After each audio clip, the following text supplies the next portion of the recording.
Hey guys, here's my apology.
Hey y'all, how y'all doing? So, oh my god, the fact that James Charles is getting canceled again, even though that man should have been canceled like years ago, girl, he was already done in my house. He was evicted from the Big Rubber house.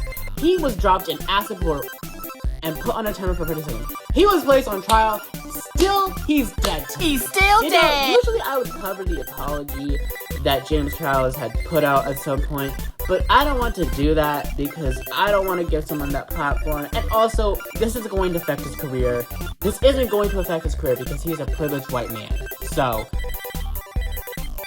instead, I want to talk about how I stopped watching James Charles because I think that is more interesting than the things about his cancellation and his half-assed apology, because it makes me mad that people are already accepting his half-assed apology, which is sad.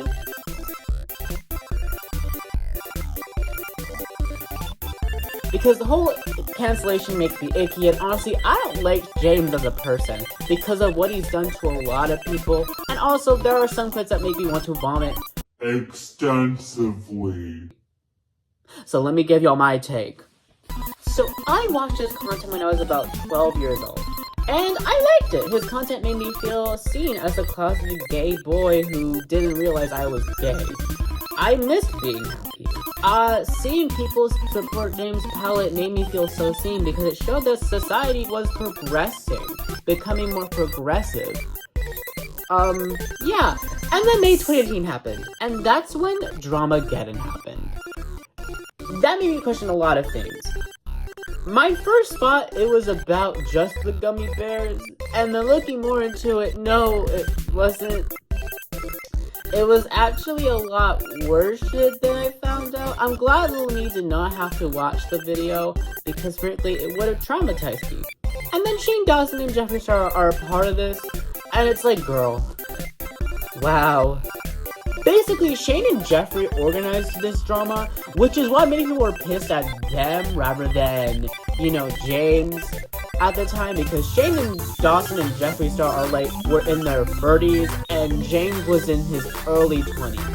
I think that's why people didn't fully cancel James, because of that reason. Yeah, and then their careers got canceled. I say permanently, because Shane's videos do not get the views like he did, years back, and I haven't heard Jeffree Star in years, maybe a little bit, but neither of them are star level famous like they were in 2018 and 2020.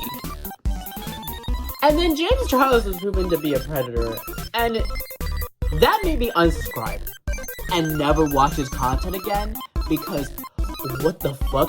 Now, context for this situation: James Charles preyed on a 16-year-old when he was 21 or 20. Either matters. This happened after 2 years of Dramageddon, and it was Tati was right. Girl, we should have listened to you. To explain what happened, James Charles sent a vulgar pic to a teenager and knew that they were 16. This made me unsubscribe to his content because of this situation, and I left his content in the dirt and never had watched a video from James in a while. Actually, I mean forever. Now, I feel bad for the victims of James Charles. It was never their fault. It should have never happened, and it irks me how this man was allowed to get away with a lot of shit that he did. And it just makes me more sense of why James, Colleen, Shay, Jeffrey got away with a lot of the shit that they were doing behind closed doors. Because they had children as their fan base. They had a teenage and tween fan base that was never going to grow out of that phase. And it makes me sad that this behavior is still protected to this day. I'm kind of mad because why were y'all protecting this type of behavior? Like, what made y'all think this was okay? Like, genuinely, what made y'all think this was gonna be a good idea to protect this behavior? Like, explain. Like, I need answers. Also, see people say, I'm following James Charles 2025. Why were you still following him? Y'all should have done that in 2021. No, not 2020, 2019. Sorry, this was a rant that I had to make because the way James uses drama as a way to get himself involved, even though he should have left that drama alone and stayed away from it, says a lot about a person's actions. So, that's it. Bye!